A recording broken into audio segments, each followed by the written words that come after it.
Hello everyone, मैं निम्मी शर्मा स्वागत करती हूँ आपका आपके अपने यूट्यूब चैनल निम्मीज नॉलेज पॉइंट पर। तो जैसे कि आपको पता है, हम लोग पॉलिटी पढ़ रहे थे और पॉलिटी में हमने 1773 का रेगुलेटिंग एक्ट किया था, जिसमें बहुत सारे प्रावधान थे। मैंने आपको बताया इसके अंडर जो बंगाल के गवर्नर थे उनको गवर्नर जनरल बना दिया गया था और पहले गवर्नर जनरल वारेन हास्टिंग बने थे। इसके साथ साथ सुप्रीम कोर्ट की स्थापना की गई थी और कलकत्ता में 1774 में इसके अंडर जो था वो सुप्रीम कोर्ट बनाया गया था। अब देखिए, अब जब इसके बाद जब सुप्रीम कोर्ट बना है और उसके बाद जो भी कार्यवाही हो रही थी उसमें बहुत ही मतभेद पैदा हो रहे थे। मतभेद कैसे हो रहे थे कि एक तरफ थे गवर्नर जनरल और एक तरफ था सुप्रीम कोर्ट। तो वो दोनों एक दूसरे के अधिकारों का पता नहीं था। ना गवर्नर जनरल अपने अधिकारों का अच्छे से उपयोग कर पा रहा था क्योंकि सुप्रीम कोर्ट बन गया था, तो सुप्रीम कोर्ट उसमें हस्तक्षेप कर रहा था। तो अब इनको जरूरत महसूस हुई कुछ संशोधन करने की। इनको लगा कि गवर्नर जनरल को इन्होंने ज्यादा मजबूत बनाने की कोशिश की। यहाँ पर ये एक एक्ट लेकर आए जिसे एक्ट ऑफ सेटलमेंट बोलते हैं। कौन लेके आया है? ब्रिटिश सरकार। ब्रिटिश सरकार लेकर आई है, ठीक है। ब्रिटिश सरकार ने देखा कि जो सुप्रीम कोर्ट इन्होंने बना तो दिया, बट सुप्रीम कोर्ट जो था गवर्नर जनरल उसकी काउंसिल को कार्य करने में रुकावट पैदा कर रहा था, क्योंकि जो भी गवर्नर जनरल ने नियम बनाने हैं, कानून बनाने हैं, तो उसको अनिवार्य कर दिया गया था कि आपको सुप्रीम कोर्ट में उनको पेश करना है। तो उस दौरान क्या हो रहा था, मतभेद पैदा हो रहे थे। इसलिए ये लोग ये एक्ट लेकर आए हैं। इसको एक्ट ऑफ सेटलमेंट भी बोलते हैं, बंदोबस्त कानून, और इसी एक्ट को अमेंडिंग एक्ट भी बोलते हैं, ठीक है। इसको 1781 का संशोधन अधिनियम भी बोला जाता है। संशोधन अधिनियम मतलब थोड़ा सा 1773 का जो रेगुलेटिंग एक्ट था ना, उसमें संशोधन किया गया था। उसके बाद इसको बंगाल का जुडिकेचर भी बोला जाता है, क्योंकि इसी के अंदर बंगाल प्रेसिडेंसी को बंगाल, बिहार, उड़ीसा के जो कानून थे वो बनाने की इजाजत दे दी गई थी। इसलिए इसको बंगाल जुडिकेचर भी बोलते हैं। तो 3-4 नाम हो गए: एक्ट ऑफ सेटलमेंट, बंदोबस्त कानून, अमेंडिंग एक्ट, संशोधन कानून और बंगाल का जुडिकेचर। तीन नाम हो गए हैं इसके, इस एक्ट के। अब इस एक्ट में सबसे पहले क्या किया गया? सबसे पहला काम इन्होंने गवर्नर जनरल को स्ट्रांग बनाया। गवर्नर जनरल को स्ट्रांग बनाने के लिए इन्होंने क्या किया कि गवर्नर जनरल को ना इन्होंने सुप्रीम कोर्ट के अधिकार क्षेत्र से बाहर कर दिया, उसको स्वतंत्र कर दिया। गवर्नर जनरल को इन्होंने स्वतंत्र कर दिया। गवर्नर जनरल अब जो भी फैसले लेगा, जो भी नियम बनाएगा, वो उनके लिए पूरी तरह से स्वतंत्र था। उसको सिर्फ ब्रिटिश सरकार को जवाब देना है, अब उसे सर्वोच्च न्यायालय को जवाब नहीं देना है।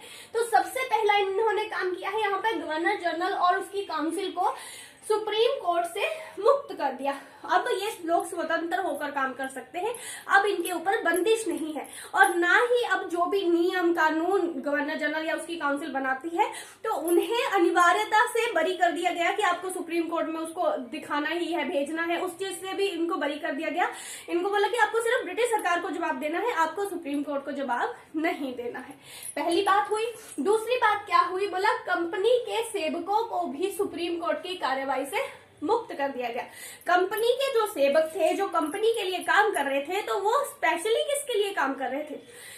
ब्रिटिश सरकार के लिए। हमने पिछले एक्ट में भी किया, 1773 के एक्ट में हमने देखा कि जो भी डायरेक्टर्स वगैरह थे, जो कंपनी की गवर्निंग बॉडी थी, उनका मेन काम था कि राजस्व, सैन्य और नागरिक मामले जो है उनको ब्रिटिश सरकार को उसकी सूचना वगैरह देनी है ना। तो उन लोगों को भी बरी कर दिया।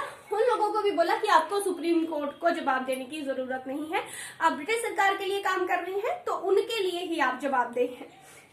तीसरा बोला गया कि राजस्व संबंधी और राजस्व वसूली संबंधी मामले, इनको भी सुप्रीम कोर्ट से मुक्त कर दिया गया। आप देखिए, अगर राजस्व के ऊपर सुप्रीम कोर्ट की नजर रहेगी, अगर हर मामला राजस्व से रिलेटेड जो भी है वो सुप्रीम कोर्ट जाता है, तो बहुत सारी रिस्ट्रिक्शंस लग जाती है। और इनकम कहाँ से हो रही थी?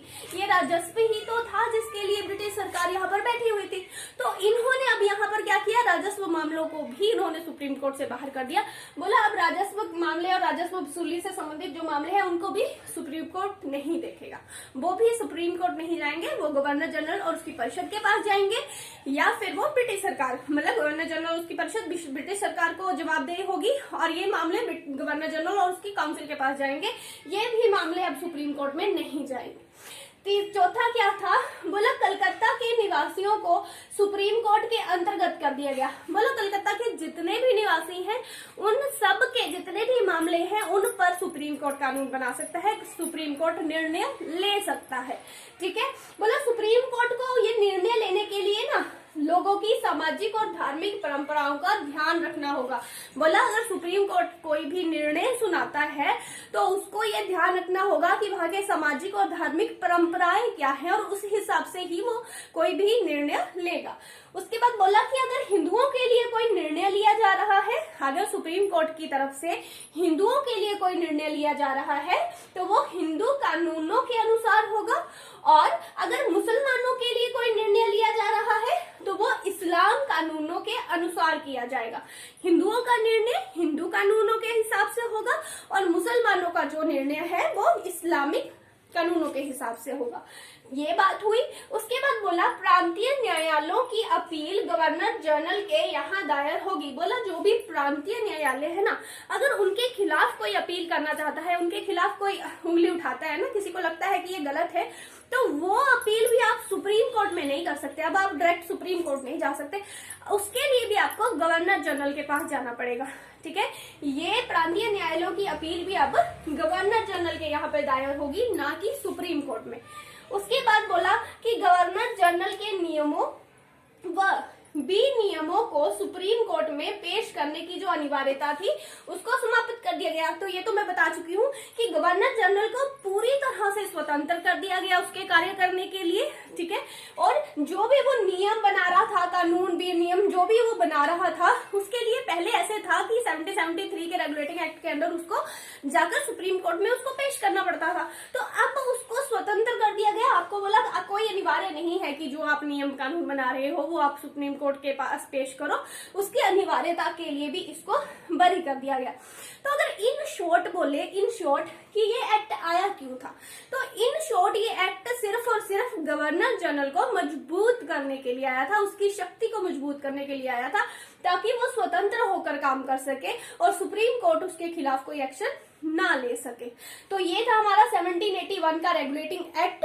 इसके बाद जो नेक्स्ट है वो हम पढ़ेंगे पिट्स इंडिया एक्ट, जो 1784 में आएगा। तो अगर आपको वीडियो अच्छी लगे तो प्लीज मेरे चैनल को सब्सक्राइब करें, नोटिफिकेशन बेल को क्लिक करें, लाइक करें, शेयर करें। Thank you.